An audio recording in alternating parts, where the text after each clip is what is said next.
Mole concept का part 2, यानी कि पहली वीडियो जिसने भी मेरी मोल कॉन्सेप्ट नहीं देखी है तो वो देख ले, क्योंकि उसमें बहुत पेचीदा और बहुत बेहतरीन जानकारी मैंने मोल कॉन्सेप्ट के बारे में दी है कि क्या मोल कॉन्सेप्ट और किस तरीके से काम करता है। आज मैं उसी को आगे बढ़ाता हुआ अपने मोल कॉन्सेप्ट की अगली जानकारी के लिए आगे बढ़ता हूँ, जो आपके लिए बहुत ही बेहद इम्पोर्टेंट पार्ट है।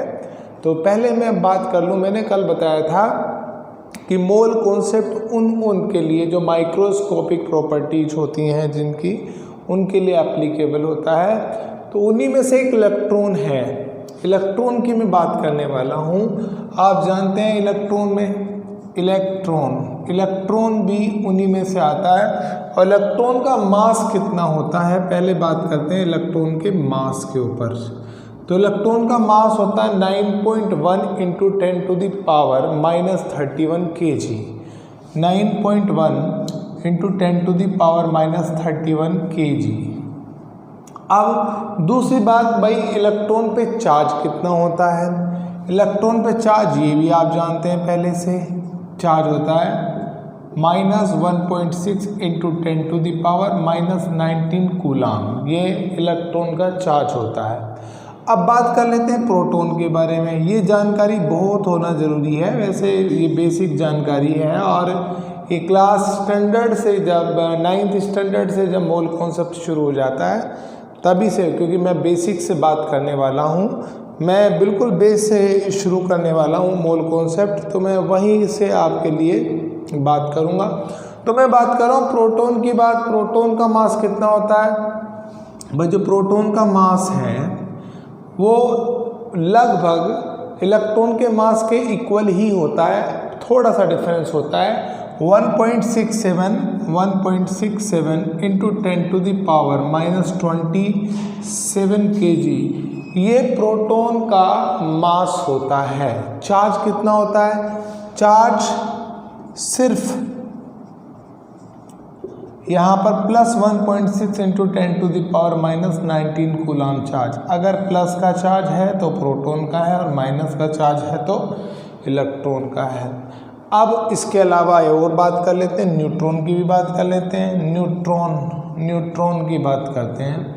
न्यूट्रॉन का मास कितना होता है? न्यूट्रॉन का मास होता है प्रोटॉन के मास के बराबर 1.67 into 10 to the power -27 kg। और जो चार्ज होता है न्यूट्रॉन का वो होता है, क्या होता है? चार्ज नहीं होता है। चार्ज नहीं होता है। न्यूट्रॉन विदाउट चार्ज पार्टिकल है। प्रोटॉन पर पॉजिटिव चार्ज होता है और इलेक्ट्रॉन पर नेगेटिव चार्ज होता है। आज हम पहले 1 बाय 1 इसी चार्ज पर बात करने वाले हैं और फिर कुछ फॉर्मूले देने वाले हैं, उन फॉर्मूले पे हम बात करेंगे। तो एक क्वेश्चन लेकर के बात करेंगे, calculate charge on 1 mole of electron. अगर इस तरीके से क्वेश्चन आता है, क्या? Calculate charge on 1 mole of electron. ये आपके पास एक प्रॉब्लम है, इस प्रॉब्लम पे बात हमें करनी है। Calculate charge on 1 mole of electron आ रहा है, वहाँ से दिख रहा है, इधर लिखा हुआ। तो अब यहाँ पे बात करते हैं भाई। देखो, मैंने आपको कल भी बोला था 1 मोल की जगह बिल्कुल स्किप कर दीजिए इस 1 मोल को, और आप सिंपली बात, जहाँ भी वर्ड 1 मोल आए तो सिंपल सी बात है 6.022 इंटू 10 टू द पावर -23। पर उससे पहले हम आपको एक बात बता दें, कहीं पर 1 इलेक्ट्रॉन लिखा है तो भाई 1 इलेक्ट्रॉन पे चार्ज मैं अभी बता चुका हूँ आपको कितना होता है, -1.6 into 10 to the power -19 coulomb charge, ये चार्ज होता है। अब यहाँ पर वर्ड आ रहा है, क्या है? एवोगैड्रो नंबर, यानी कि 1 मोल। तो सिंपल सी बात है, 1 मोल पर अगर हम यहाँ 1 मोल की जगह 2 मोल भी दे सकते हैं, 3 मोल भी दे सकते हैं, 4 मोल भी दे सकते हैं, इलेक्ट्रॉन 1 इलेक्ट्रॉन पर चार्ज होता है इतना। भाई अगर 2 इलेक्ट्रॉन पे चार्ज निकलवाने लगे, यहाँ पर 2 इलेक्ट्रॉन पे चार्ज है तो 2 से मल्टीप्लाई कर दो इस चार्ज की, 1.6 × 10⁻⁻19। अगर 3 इलेक्ट्रॉन की बात आ जाए तो 3 से मल्टीप्लाई कर दो, 1.6 × 10⁻⁻19 कूलाम चार्ज अगर 3 इलेक्ट्रॉन की बात आने लगे। और भाई यदि वर्ड आने लगे 1 मोल, यदि वर्ड आने लगे क्या 1 मोल, क्या आने लगे यहाँ पर 1 मोल, यहाँ पर वर्ड आए 1 मोल। 1 मोल का मतलब 6.022 × 10⁻23 की मल्टीप्लाई कर दीजिए किससे, कितने से करना है 1.6 × 10⁻⁻19। अब ये जो माइनस साइन नहीं लगाया, ये जो माइनस साइन है, ये माइनस, अगर ये वैल्यू माइनस की आती है यहाँ पर आएगी वैल्यू माइनस की। अगर माइनस की वैल्यू आती है तो बात की जा रही है इलेक्ट्रॉन के लिए, अगर प्लस की वैल्यू आती है तो बात की जाती है किसके लिए, प्रोटॉन के लिए। तो ये एक छोटी सी बात मैंने बताई। अब मुझे एक और बात बताना चाहता हूँ, जब आप इसकी मल्टीप्लाई करोगे, यानी कि आप जो 1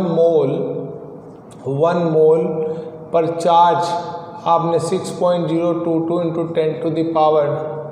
10⁻23 की मल्टीप्लाई 1.6 × 10⁻⁻19 कूलाम की मल्टीप्लाई की आपने, तो ये मल्टीप्लाई करने के बाद में 96498 यानी कि अप्रोक्स 96500 वैल्यू आएगी। और ये 96500 कूलाम वैल्यू किसकी होती है, इसको बोला करते हैं 1 फैराडे। क्या बोला करते हैं 1 फैराडे, यानी कि 1 मोल इलेक्ट्रॉन पर चार्ज, 1 मोल इलेक्ट्रॉन पर चार्ज किसके 1 फैराडे के बराबर आने वाला है। ये बात बड़े ध्यान से आपको समझनी है।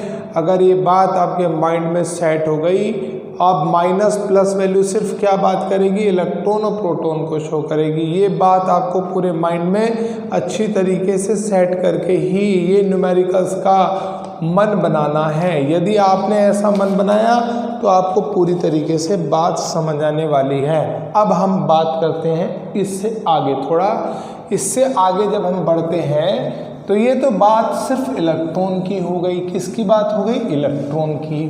फिर प्रोटॉन की करेंगे, फिर न्यूट्रॉन की करेंगे, और फिर कुछ न्यूमेरिकल्स लेते हुए आगे बढ़ते हुए हम चले जाएंगे।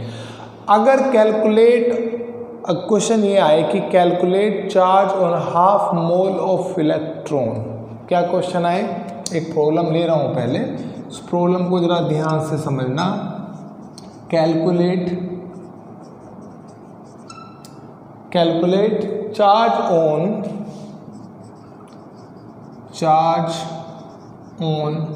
हाफ 1/2 यानी कि half 0.5 mole of electron.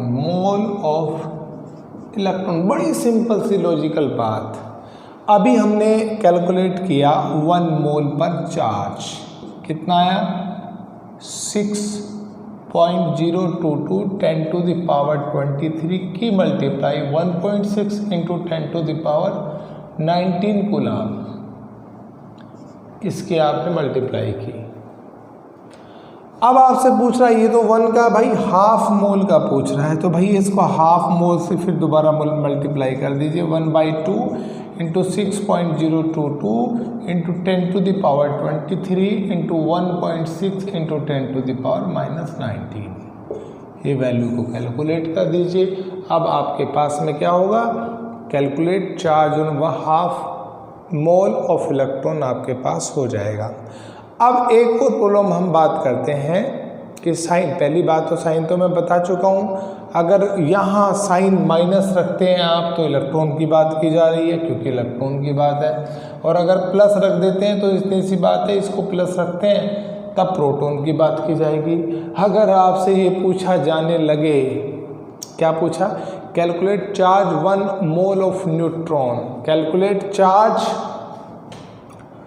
1 mole of neutron, तो भाई आप 1 मोल ऑफ न्यूट्रॉन का चार्ज निकालना चाहते हैं।